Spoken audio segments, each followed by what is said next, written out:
वाशिम शहरातून रेल्वे उड्डाणपुलाची उभारणी मागील 4-5 वर्षापूर्वी झाली होती.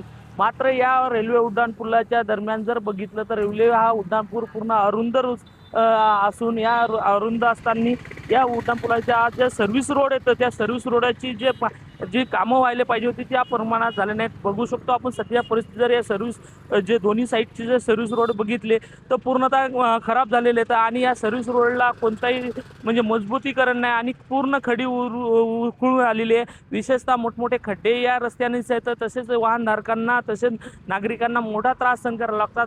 विशेषतः म्हणजे या दोन्हीही बाजूला हॉस्पिटल असो, शोरूम असो, या वस्ती असो, मोठ्या प्रमाणात शाळा असो, या ठिकाणी ये जा करण्यासाठी मोठ्या प्रमाणात विद्यार्थीही या रस्त्याने जातात. सर्व्हिस रोड हा केला मात्र याकडे पूर्णतः प्रशासनाच्या वतीनं दुर्लक्ष केल्याचं आपल्याला यावरून चित्र दिसून येते. अनेक नागरिकांना वाहनधारकांना मोठ्या प्रमाणात त्रास सहन करत या रस्त्याने ये जा करण्याची वेळ येत आहे. त्यामुळे जिल्हा प्रशासनाच्या वतीने लवकरात लवकर लक्ष देऊन हे सर्व्हिस रस्ते व्यवस्थित करावे अशी मागणी नागरिकांकडून होत आहे. कॅमेरामन सचिन राणेसह विठ्ठल देशमुख, टी व्ही 9 मराठी, वाशिम.